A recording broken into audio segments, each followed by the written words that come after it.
Hello, and welcome to the Sex Ed for You podcast, where research meets reality. This is the podcast for people who want to date and have great sex that is safe, fun, and enjoyable. We desire to empower our listeners to make informed decisions that lead to values-based living. I am Lauren. I am a certified holistic sexuality educator and embodied intimacy and relationship coach, and the proud owner of Sex Ed for You. My name is Holland, and I make this happen. I like that. I do. If you didn't watch last episode, we decided that would be funny, so we're trying it out today. Just like it. And I tried to get through mine in one breath, and I didn't. You did. It was really nice. It was like da-da-da-da-da. It's very nice. My mom used to do professional voiceover work, and I would sit there in the booth and listen to it. I did professional voiceover work for a hot second. Okay. So we were having some talks off screen about what we wanted to talk about. And in my personal world and in my clients' worlds, I often see this frustration with where a partner is or a boyfriend is or a girlfriend is or a person is in relation to where my client is, right, or in relation to where my friend is. Mm-hmm. And you said you and Trey were even talking like literally earlier, and he made some comment as well. The same thing of like, yeah, we'll just give them time. Yeah, give them a few years. Yeah, well, their frontal lobe, yeah, not yet. So we thought we've never really talked about developmental ages, specifically sexual relational development, and or the nuance of that women's frontal lobes tend to develop a little earlier than men's frontal lobes, that specifically men go through a fascinating developmental process. I am a nerd about it.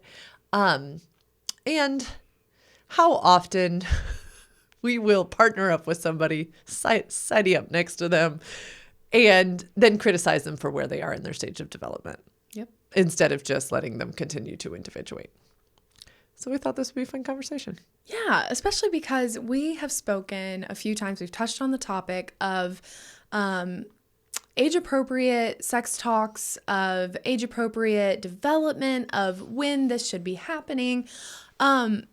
And it's kind of all up in the air. You know, it sounds a little bit like, well, yeah, why? Like why and how and like what is the practical application? And I think what's going to be really important about our conversation today is that we're not only we are going to tell you, you know, like the age-appropriate times to talk about things with kids, but it's not just that you're doing that because some intellectual told you to.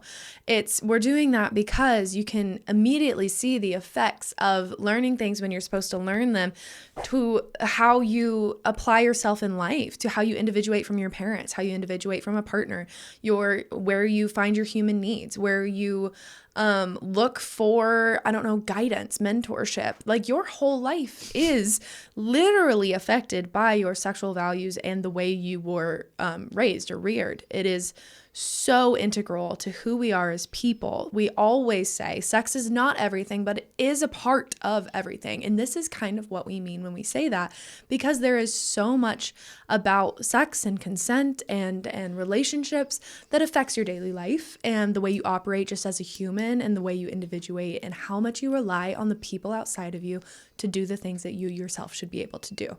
So let's get into the fun. It was a beautiful description. So ideally, this is what each of us would have received. And ideally, this is what each of us who might be parenting would be providing for their kiddos. We'll make this download. It's like an infographic available to you. This is from Lies About Parenting. I love it so much. Okay, so 0 to 3. So when we talk age-appropriate sex talks, we're starting here, and this usually freaks people out. But listen to how beautiful this is. Okay, 0 to 3. The acronym is NICE. Name it, claim, and explain. So it ages 0 to 3, we begin to use anatomically correct names for all body parts, including genitalia. We help children recognize the difference between male and female bodies. Again, we can definitely expand it to non-binary, but we definitely want to know the difference between a penis and a vulva. We encourage children to claim their bodies as their own and to feel into how they feel in their bodies. We explain bodily processes such as pregnancy and birth in very simple terms. Like very simple terms. It's a great time for like picture books to be around where you're naming all these different body parts. We are talking about families, all that kind of stuff. This does not need to be very descriptive, but it is a beautiful foundation. Children, toddlers, I had a friend text me the other day, are often touching their genitalia, even during diaper washes and bath times. This is a beautiful time to name it, claim, and explain. So that's 0 to 3. 3 to 5. Time for ask and tell. Deepen the nice conversation and add discussions about privacy. Sexuality is private and happens at home. And also start an ask and tell dialogue. Encourage conversations about how their bodies feel to get kids thinking about the goodness of intimacy and discuss what doesn't feel good, which I love. I love talking about what does feel good and what doesn't feel good around this time. It's typically where, again, in the bath, you'll see children be like, ooh, like playing with their genitals, like this feels good, which is a beautiful, beautiful self-exploration. And so to be able to emphasize, wow, does that feel good? Wonderful. That's a private thing for at home. Great thing for the bath. Notice what feels good. And then when they're feeling something that feels bad, saying things like, does that feel bad? Being able to encourage those discussions, life-changing. Okay, 5 to 8, puberty politeness. Nice continues, including the anatomy of sexual intercourse. Introduce the variations of sexuality, hetero, homo, bi, trans. Puberty can start at age 9. So it's time to prepare. Discuss basic social conventions of privacy, nudity, and respect for others in relationships. Continue the conversation about what doesn't feel good. Fascinating. The amount of young people who are still not prepared for puberty because parents just didn't have any conversations. Yeah. I know 5 to 8 sounds early, but believe me, they're so much more comfy when they're little in these ages too. It's just normal parts of conversation. It doesn't have to feel awkward. 8 to 10, less questions, more curiosity. A child this age can handle a basic explanation on just about any topic, including rape and sexual assault. Provide information about sexuality and puberty, both sexes. Very important. There may be fewer questions, but there's more curiosity. HIV, AIDS, abortion, marriage, and sexual abuse. Acknowledge not everyone fits the same gender molds, but everyone can experience pleasure, and that's a great thing. Reinforce healthy boundaries and self-esteem. Again, that's 8 to 10. 9 to 12. What makes a good relationship? Initiate conversations if you have to, but make sure they continue. So again, this isn't just a one and done. This is, how are things going with so-and-so? Tell me about so-and-so and so-and-so's relationship. Reinforce what they've learned. Tweens need to know about safe sex and contraception. Discuss what makes a relationship healthy, self-empowered, and positive, and what does not. Explain relationship choices and feelings for others, including how to start, continue, and end a relationship. It's my favorite piece that is left out of most conversations with 9 to 12-year-olds. They don't know anything about how to start, continue, and end a relationship. And it's a beautiful conversation to have because so many stay in relationships when they shouldn't. 13 to 18, the pleasure talk. By now, your child has all the facts about sexual interactions. Now it's time to reinforce safety and discuss the anatomy of pleasure. Whatever the gender your child is attracted to, talk about pleasure. Explore relationships, including assertiveness, vulnerability, communication, techniques, personal values, asking for help, and making choices. Finally, talk about the difference between love and lust. Beautiful. 13 to 18. 18 plus. Open up and make them need you. Accept your child as an adult and needs to be treated like one. They may not need you, so make them want you. Continue to offer physical and emotional intimacy while respecting their need for independence and privacy. Appreciate them. Share your values and experiences in an open dialogue. Facilitate their access to sexual and reproductive health care. That's it. Something you had said earlier, which I just find astounding in my work every day with folks, is these are the ages, ideally, that we would get presented with this stuff. Most of us didn't. And so what I find is a slight freeze developmentally at many of these ages. And we must go back in time and fill in the gaps, provide the information. We owe it to ourselves. You do not have to get it from Sex Ed for You, but you owe it to yourself to download the book, Becoming Clitorate, to, if you are a person with a clitoris, to research, what are healthy penis sizes if you're a person with a penis, and understand the variance of normal. If you did not learn how to start, continue, and end a relationship, Now is your chance, my friends. It is fascinating that so many folks missed out on this. I have a couple clients who didn't. I have a couple clients who had fantastic education for their parents. And it's so funny because it's their partner usually, which is another part of this conversation that we wanted to talk about. Their partner who missed a ton of stuff. And so they're just like missing each other in partnered sexual encounters because they have like a good undergirding and they can't understand why their partner fill in the blank. But I'd say maybe two out of, I should do a grand count of how many clients I have now or have had over the years. Around 100. I would say hundreds. Yeah.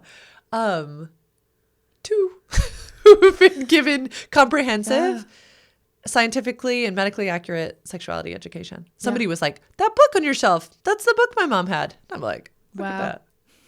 A whopping 2%. Yay. Yeah, we have a beautiful online course. Yeah. If you want to learn more about this was If you're literally like the fastest rundown of age-appropriate sexual development topics. We go far more into it. We've got worksheets, we've got book recommendations, all of that.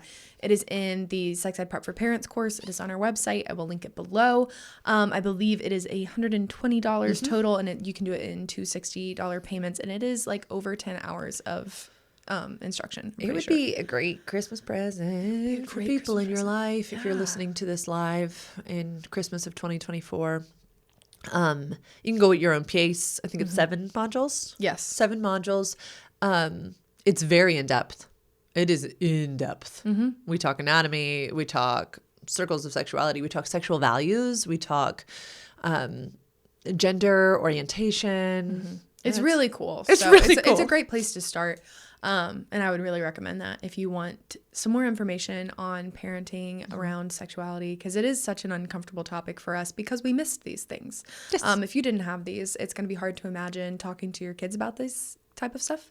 So feel free to go look at that. It is very fun. It is very interesting. It is very well-rounded. And it's just a really great place to start. It's accessible. Yeah. I love it. I was just thinking about it. I was like, it's so comprehensive. I was like lost in the thoughts of it. Yeah. Yeah. And I think, especially and I do know some parents who listen to this podcast, and if you feel uncomfortable about your lack of knowledge, it's a great place to start because it's the number one reason parents don't talk to their own kids is their own discomfort surrounding their own education. Right. And that's okay. It's just so okay. And I think that's what this course really does is it helps you understand your own values and your own attitudes towards sex, which are really important to do before your kid starts asking these questions so that you can answer their questions accordingly and to your own values. This is not a course that shoves our values or Sex Ed for You's values or Lauren's values onto you. It is a course that helps you learn and teach your own values. And that kind of brings me into the idea of individuation and the importance of sexual values, of understanding self in later stages of life so that you are capable of like self-sufficiency. Is that the right term? Self-efficacy, self-sufficiency, all of those things. Yeah. It's so important. It's so important. It's so important. So this is the thing that we find as sex educators and sex researchers is that so often the only thing young people were given, definitely the only thing I was given, you can speak to yourself, is some value or moralistic view about sexuality.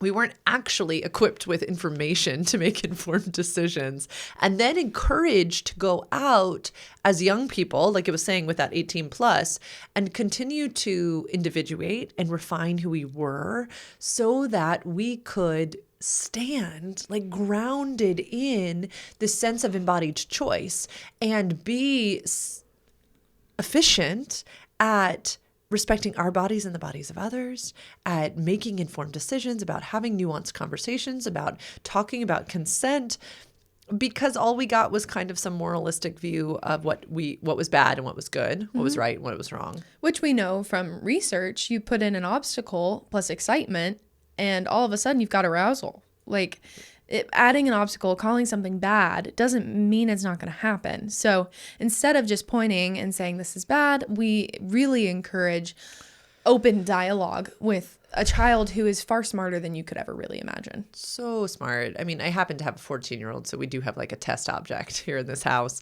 And I'm astounded continually at the nuanced conversations we are able to have about the relationships that they put themselves in, the relationships that they witness in their friend groups. There was something bad that happened at school a couple months ago, and even the guidance counselor, when I called, I was on speakerphone, and we were checking in on nervous system. We were checking in on all of these types of things. And the guidance counselor was like, whoa. I was like, yeah, 14-year-olds are able to do this, right? The question I posed to her was, well, tell me, how are you feeling in your body? Does your body feel safe to stay in that environment? Or do you need me to come get you after this horrible thing happened? And she wanted to stay and she was able to list off the reasons, talk about the way she was utilizing the community around her, what she felt like she had access to a safe adult. Kids can do this. And it was a sexually related event. And the way that she was able to name it and claim it and explain it to adults was necessary, but it had started so many years before. Right. And it's vital to so many pieces. And I love that you brought this up, because I think in my world, I am so, this kind of sounds weird to say, but like trauma oriented. Yes. I am very cognizant of the trauma in the world. And like, that is kind of my prerogative, and my motive in life is to really help heal trauma. And so the way I tend to explain kind of what I do and this work that you and I do is I tend to really center it around trauma, not as a negative thing, but as, do you not see the good that we can do? Yes. The good that it does to teach kids to name it, claim it, explain it, all of these things. It is so vital to their development, because, as I say a million times, kids who are harmed are far more likely not to tell if they are unable to describe what is happening to them. So that is almost the first thing that comes out of my mouth every single time I'm explaining this work that we do and why it is so vital. Because to me, for my goals in healing the world, is to stop so much of this sexual harm that is done. And I can see such power in allowing and teaching children what their bodies are, what their bodies do, yes, what they can, like, just all of this important factual information saves lives. It genuinely saves lives. Peter Levine says that trauma is fear plus helplessness. My friends, we cannot keep scary things from happening, but we 100% can ensure that our friends and family are not helpless. Yeah. And that requires education. Right? So when my child had this threat made against their body, she wasn't helpless. She knew exactly how to report, what to say, how. Then when they were choosing bad things at school of how to handle this, she also knew she could talk straight to me. And there would be advocacy from a parent level and to support a minor. Right. Because she's a minor. Right. And we must be adults when there are minors involved. She can have as much self-advocacy as a 14-year-old can have. Right. But then there is a responsibility that lies on those above the age of 21. And what's so beautiful about that, and about her ability to advocate for herself and her ability to name what happened, to explain to the adults in the situation, to know her options. Think of how a 14-year-old being able to do that. Think of her at 21. My mind is just like, right? The world is open to her. Yes. Because I feel helplessness in my body because of lived traumas. Yeah. And I am not to say that there's not going to be an instance where she does not experience helplessness, right? And then she will be tooled to work through that and heal, because none of us are broken. But silly things like this, like I 100% at 14 would not have had the bravery to do what she did. I would have told my friends and run away. Yeah. And I never would have spoken to a parent about it, because it was sexual in nature. And that was taboo. And I would have been asked, what were you wearing? I would have been asked, I would have been interrogated about me and what I did to make that situation happen. And that never crossed her mind. No. Never. And I love, no, not Thank at all. God, because it shouldn't. It shouldn't. No. Right. And Right. I just find the correlation between the two is really just astounding to me, and just proves to me even further that like this education is so necessary, because watching your kid do these things, watching her walk through life has been so healing for me to see, oh my God, like look what education can do. Like she's so brave. She's so capable. This is just turning into a fan podcast for your child. Hopefully she'll see this someday. It'd be great. It is just really, truly impeccable to see the impact on development, on bravery, on her intellect, on her own feelings of capability. Yeah. It is just like we are doing such an injustice to kids when we project our own ideas and feelings onto them instead of allowing them to create their own paths, because the path that they blaze for themselves is their path. Yes. And it is so cool to watch them really embody what they want to be. And as a parent, I am not one, but I can imagine it's really difficult to see a child, go down a path that you don't necessarily want them to go down, but like watching how emboldened and beautiful that is, and because it's capable, it's just so cool. A thing that came up is I think people thought that if my kid and if their kids were given this type of education, that they would become more sexually active earlier. What's fascinating is the research shows that kids who are given comprehensive sexuality education that includes consent, a knowledge of rape and sexual assault, I mean, big, heavy topics, okay? Understanding so much about boundaries and pleasure and what feels good and exactly what intercourse is and exactly what manual stimulation of the genitals is and what a vibrator is and this and that. They delay first intercourse. Mm-hmm. Delay longer than their counterparts. Mm-hmm. Because they're like, They know it doesn't have the shiny. It's not that obstacle. Yeah. Right? That it is talked about. And we talk Right. openly about if you desire to have penetrative intercourse with someone, that is fine. We there's just a litany of other things that We come do it along with that. safely. Exactly. Right. And you'll be supported.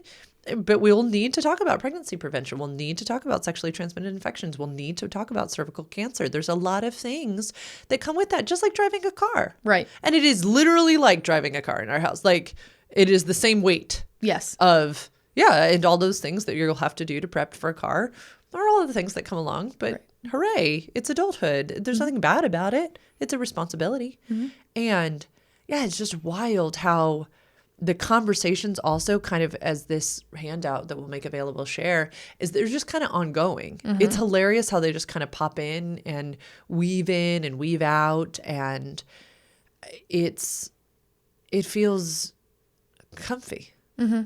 It feels natural. Yeah. Yeah. And I'll bring them up with you and with Trey and with others too. It's like, because it is something that she feels equipped with. Mm-hmm. And that's wild. Yeah.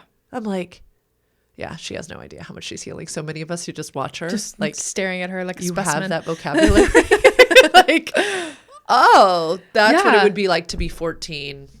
Yeah, in 2024. Okay, let's skip ahead. In our relationships, in life, and in existing in this world, where do you see people kind of frozen? What do you mean? Can you elaborate? What, of all of these things kind of that we've been talking about, what do you feel most in your circles that you're in? And then I'll speak for my circles that I'm in. And what do you feel people are missing? What gaps do you see that have, because we were just fan kid over my kid, right? We're like, wow, sometimes I think that my kid is more well-resourced than adults that I see walking around. For sure. And I'm like, okay. Now, is it uncomfy to parent her sometimes? Yes, because I'm like, wait, hold on. Stop. I have to pretend to be an authority.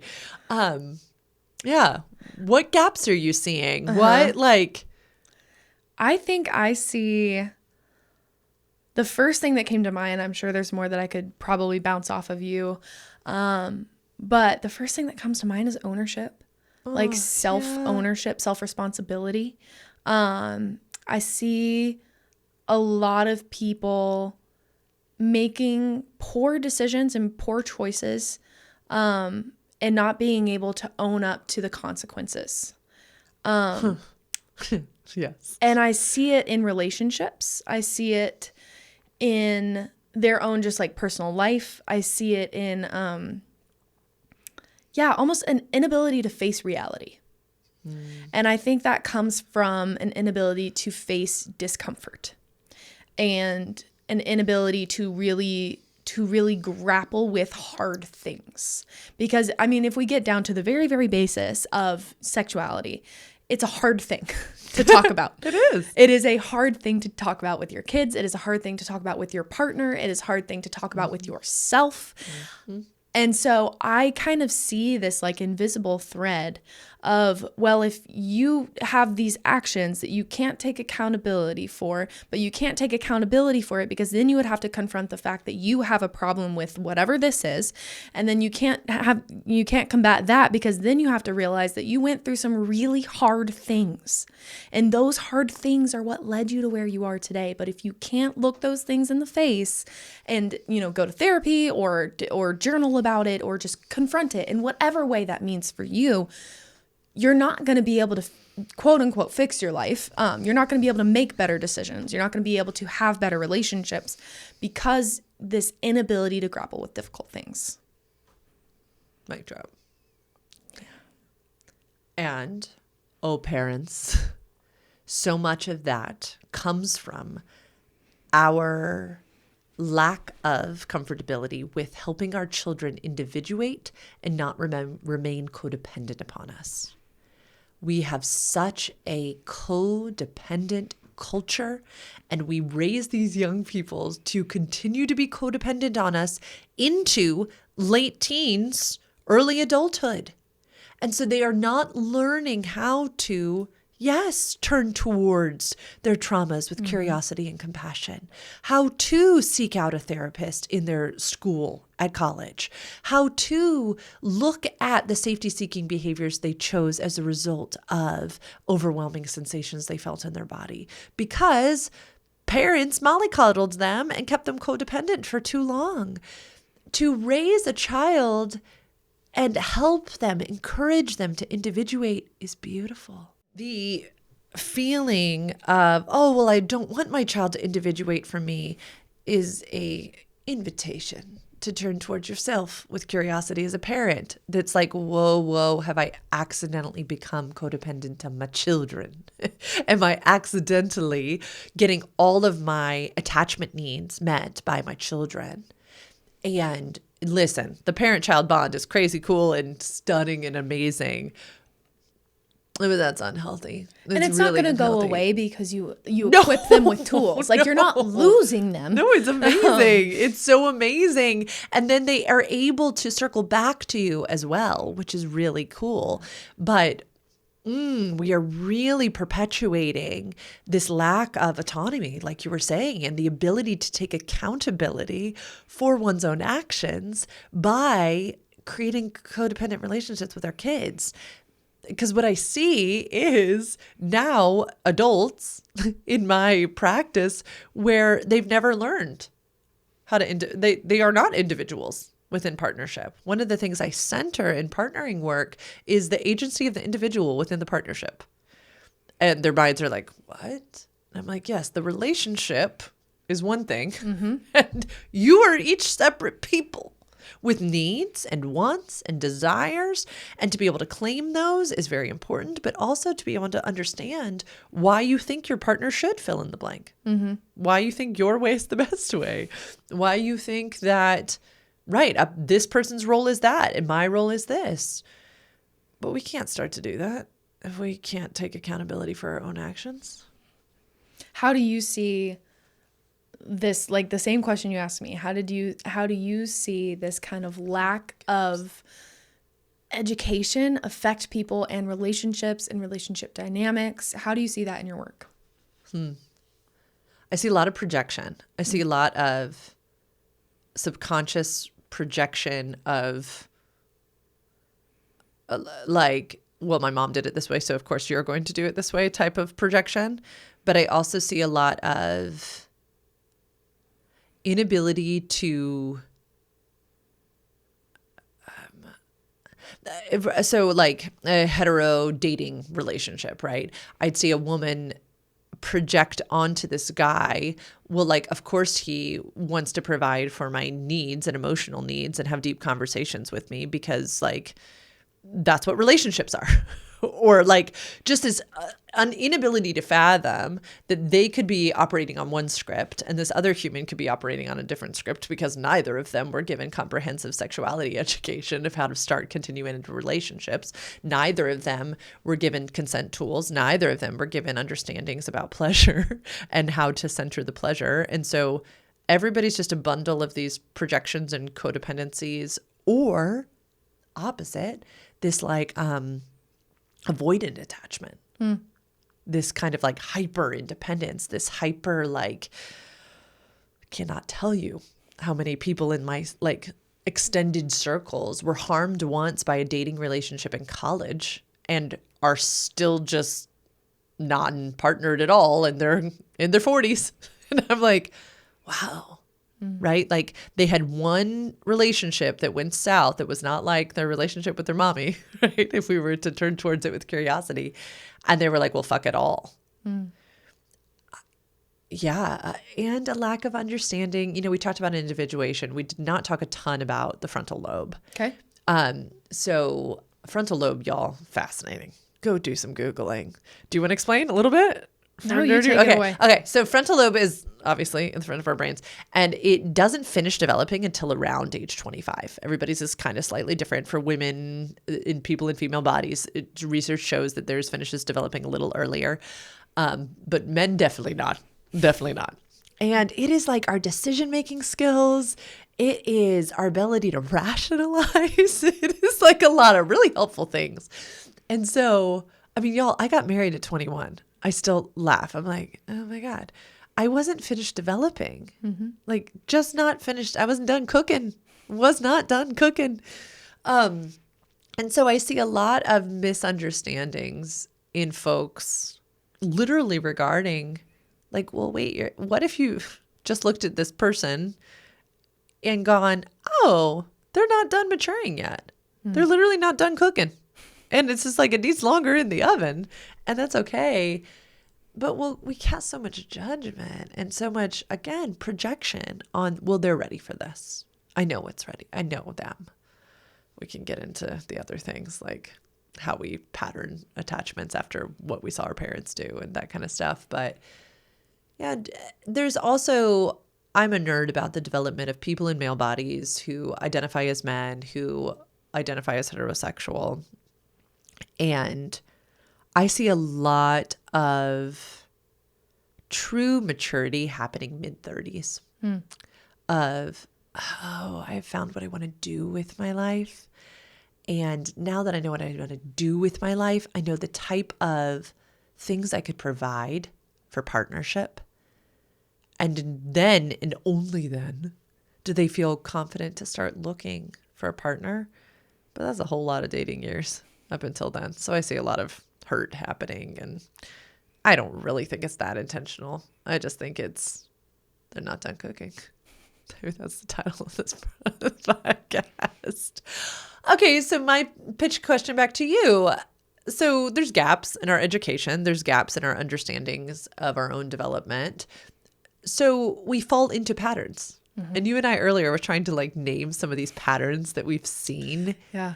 What type of patterns of relationship dynamics do you see in your circles? And then I can give some that I can see in my circles. Okay. And please know, you guys, this is all in love. None of us are broken. No. We all do things. Oh, and I have been some of these. Yeah. So don't. Hi, trad wife. If you missed the last I am no better. The first one I see, and I see this most often, and I think we've all heard about it, is the demonizing trope of saying, oh, well, she's just mothering him. In a heterosexual relationship, when it's a man between a woman, and it's always like this goofy, kind of like carefree, irresponsible guy. He's, the best of his friend group. He's so funny. He's fun to be around. And then the caretaking, like always kind of doting, following him around, like, oh my God, did you take out the trash? Did you do your laundry? There's a stain on your shirt. Did you do this? Have you done your homework? Especially when it's in college. I saw this so much in college. She's literally crawling out of her chair. But like, I just saw it so much in college when it was like kind of getting near senior year. And I could tell that like these women, these girls are done. Like they are done cooking. The brain is, and they are brilliant women that I know that are excelling in their fields, are doing so well at school. And they're with this guy who's like, I don't want to graduate yet. Like I love my frat. and then these women are like, they've decided that like this is just the man I'm gonna be with because it's senior year of college. Where else am I ever gonna meet a man? Never, ever again. They're done afterwards. I mean, it is terrifying. No, I mean, when you're getting near the end of college, I remember feeling like, well, I didn't find him here. Like I was just, well, shit. And it's kind of like, because that is where most of our friends got engaged, got married.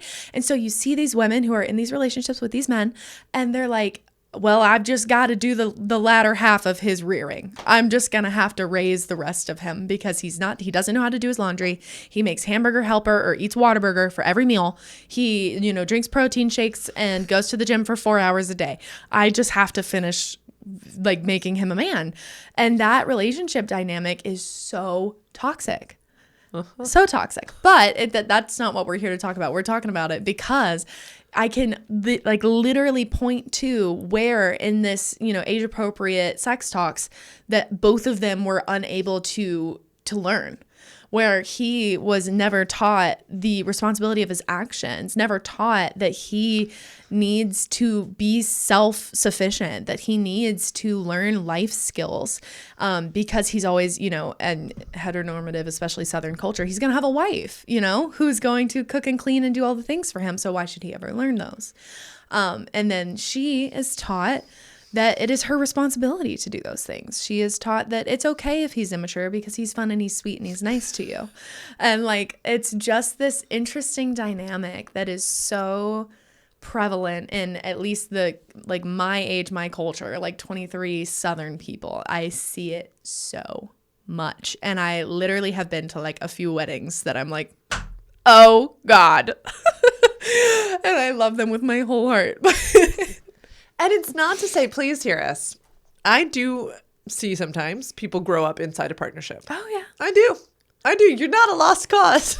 You're not. If you are partnered in like this situation, it's okay to individuate within partnership. And I work with those folks all the time. It's a beautiful thing to watch, actually, because we can grow inside a partnership. We can heal. We can change patterns. We can like completely toss out old scripts. Truly. I was giggling when you were saying that because y'all, from the thing I read earlier, that's ages 9 to 12. 9 to 12 is when we were supposed to learn what makes a good relationship. Healthy, self-empowered, and positive, and what does not.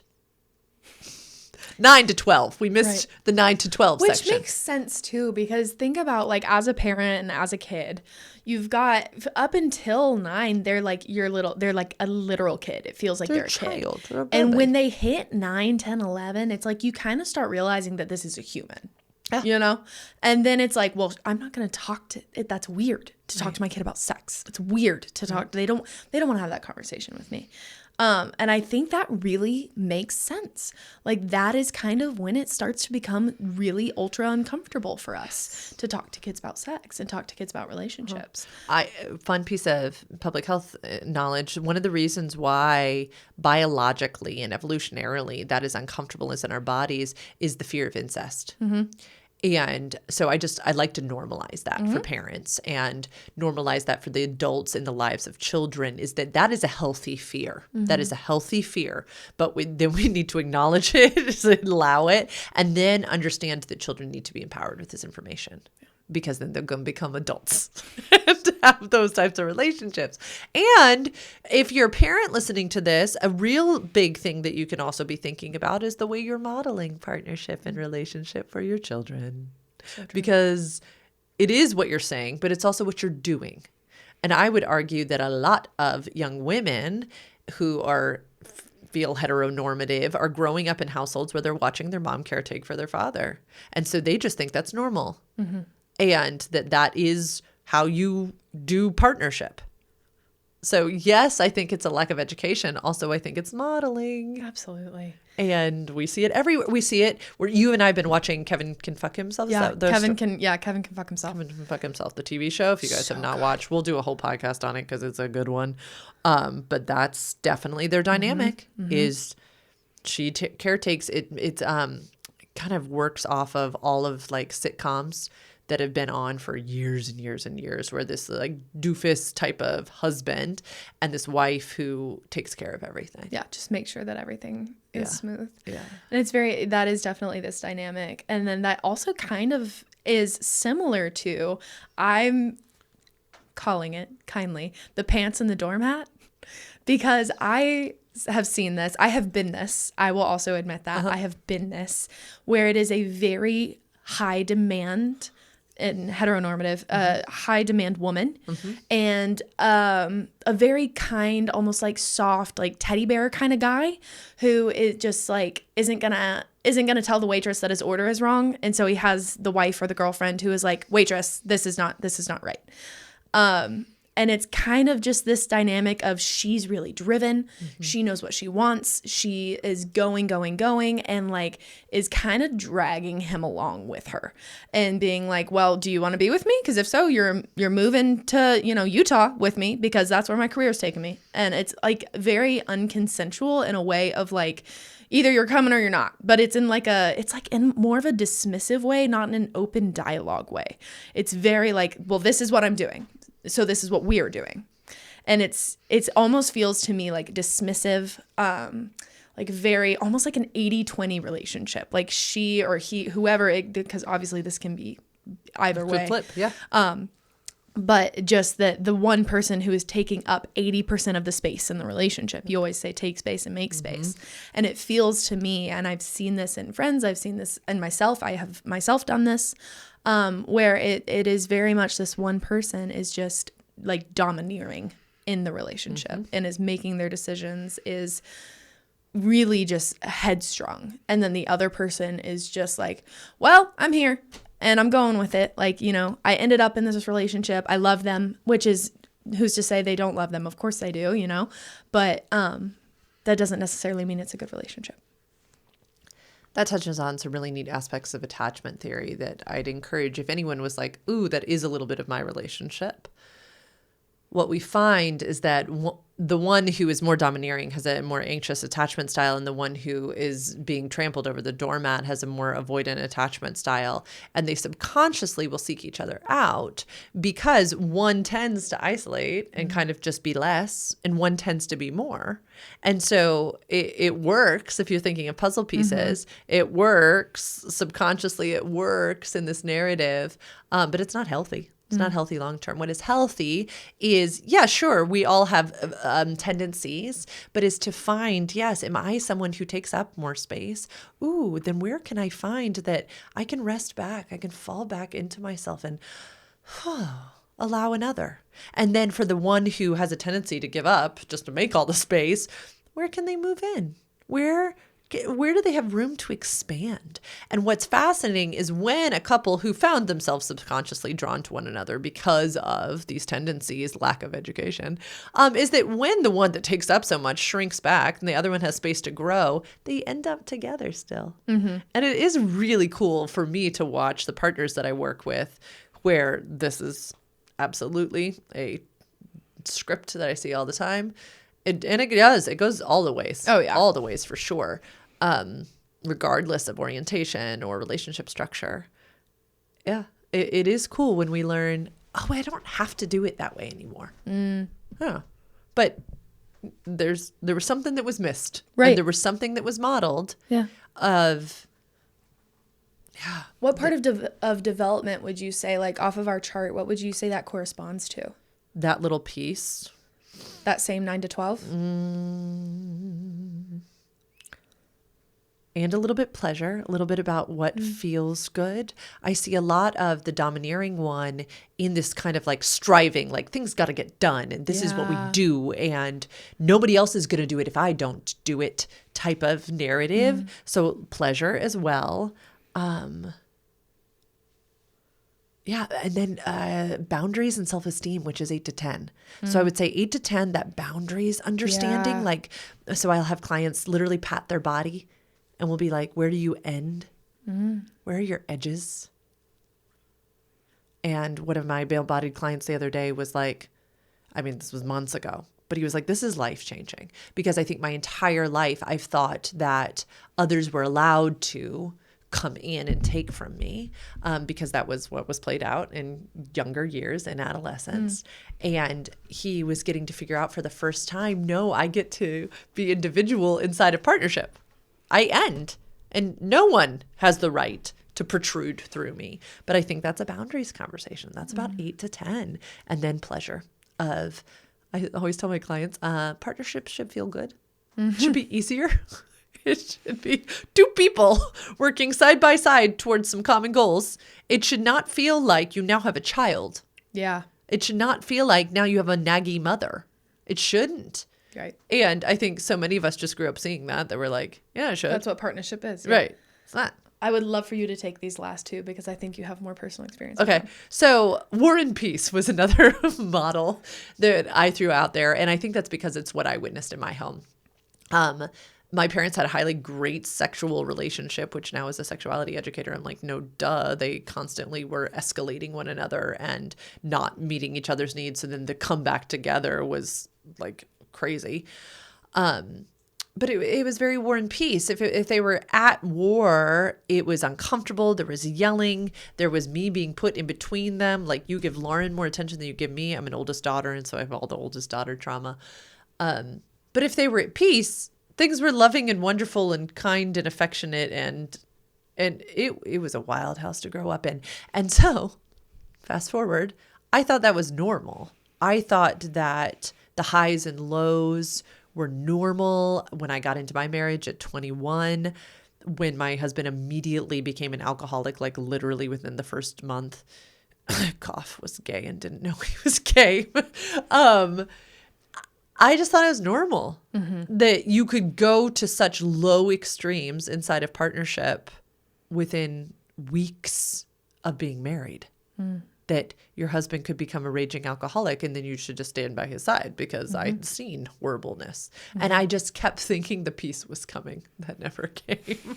But I just thought that was normal. And I even have memories of, like, I would call it like poking the bear. Like I would purposely aggravate my husband because we were so non-compatible, but to get something out of him. Right. Because that's what I had seen. That was the script I had seen in my family of origin was something escalates. Oh, and then everybody's friends again. Yeah. That's a cycle of abuse. And I didn't know it. Right. It took a therapist. It was a tool that you had. Yeah. It was a safety-seeking behavior, right? Yeah. I was like, I'm not getting touched or looked at or acknowledged. Yeah. So I'll escalate something. I will create it. I see that a lot in my friendships and my friends' relationships. The unhealthy safety-seeking behavior for attention, for validation, for just any type of, typically attention. Yeah. Oh God.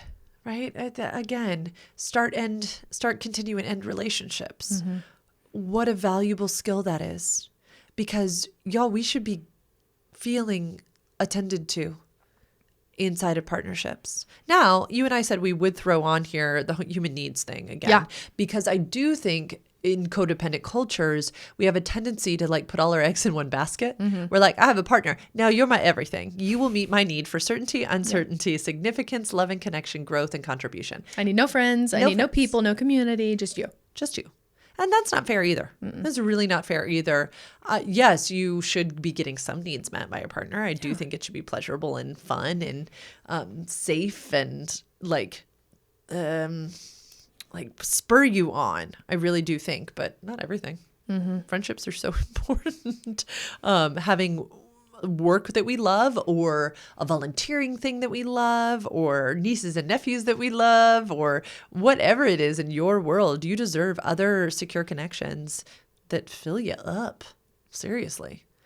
What was the other one that I was supposed to talk about? The kind of comfortability in not moving forward. This is the one that also makes me crawl out of my skin. I'm going to try to do this. Y'all might see an ugly side of me. This is why I wanted you to do it. Ew. We are seeing yucky sides of Lauren. Okay, I'm going to try to do this nicely.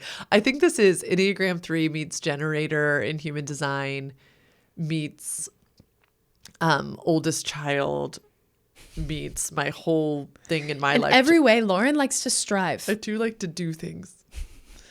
And so this is the one I don't understand at all, but I do see it, which is we sit side by side and do nothing. Like literally nothing. Nothing. Nobody does nothing. And I'm like, I don't understand it. Yeah. And listen, you make your own decisions. I am here for it.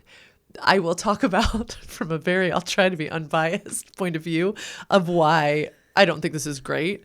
But I do understand that my need for striving is trauma induced. I think that companionship is something that we love. I think love and connection feel so good. And so I think codependency leads us to find somebody and latch on to them. And then we're just existing alongside of them. And I'm just curious about like, what is that bringing you? I think, because I've also done this. I have been here, where it was kind of a dynamic of fear of the future, fear of what would happen if change were to occur. Of uncertainty, of comfortability in what we have right now. I like sitting next to you on this couch and watching TV. I think it's also a rut that couples can fall into. Yeah. You've been married for so long. It was exciting at first. And now he gets home from work. I make dinner or he picks up dinner and we sit on the couch and we watch our show and then we go to sleep. Mm-hmm.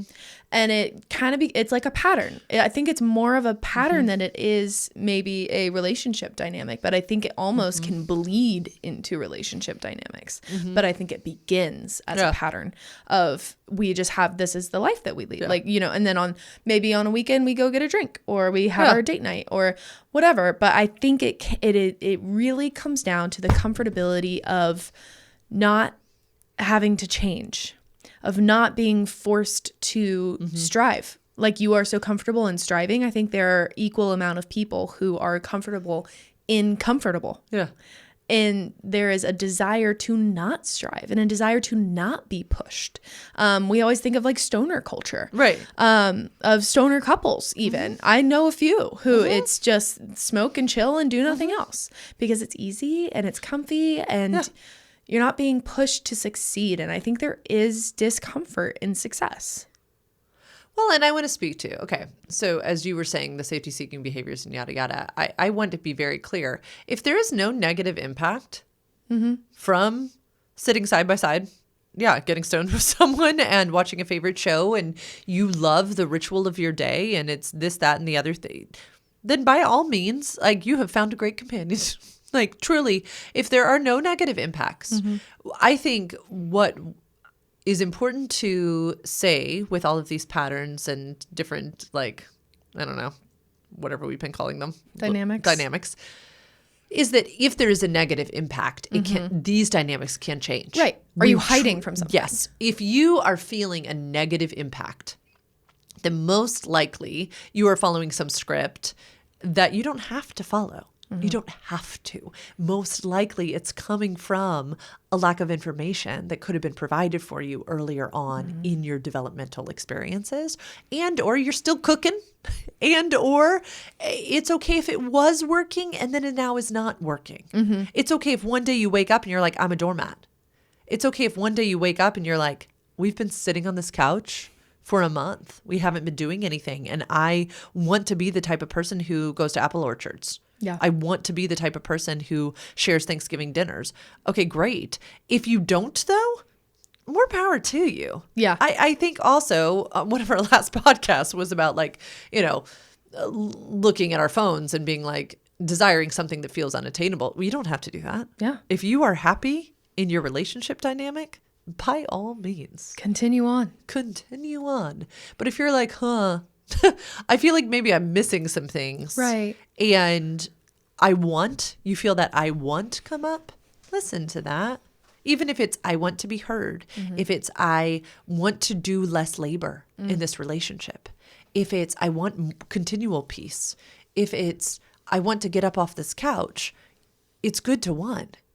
And there's nothing wrong with anyone. It could be that there's some basic sexuality understanding, relational understanding what partnership is and could look like, relationship knowledge of individuation inside a partnership, deep diving on codependency that could be done, that could truly help you. Yeah. Well, we did it. We did it. We got through all our bullet points. We have a new whiteboard that Helen's been writing everything down. If you're like, why do they keep looking down? They're glancing. Glancing at our whiteboard. We got through it. I think this is a fun conversation. And I think, y'all, if you find yourself in relationships or witnessing relationships and you're like, I want to do that differently, you should go to sexedforyou.com/free consult. And you should ask to work with me and fill out that form, because I'd love, love, love to chat with you. And I think some of the most empowering work I get to do is with folks who are in their dating seasons and are realizing, I don't want to be my parents. I don't want to be like the relationships that I'm seeing around me. I want to do this differently and from a place of agency and autonomy and accountability. You can do that. It's truly attainable. It's not that hard. Once we fill in the gaps, you do develop self-efficacy and understand your right to self-determination. And it's pretty fantastic. It really is. It really is. You can find that at sexedforyou.com/free consult. You can email me separately, not for a free consult, but you can email me at admin@sexedforyou.com if you ever have any questions, qualms, concerns about the podcast, about the work that we do. Love to chat with you. You can find us on Instagram at sex_ed_for_you. Let us know if you think of any other dynamics, like throw them in the comments. I'd love to know that, because I know we miss some. Oh yeah. And as always, these are opinions and our lived experiences, and you have a right to make your own choices. Please, please, please disagree with us. Go do your own research. Take what you like, leave what you don't. You have a right to self-determination and informed decision making. Have a great rest of your day. Bye.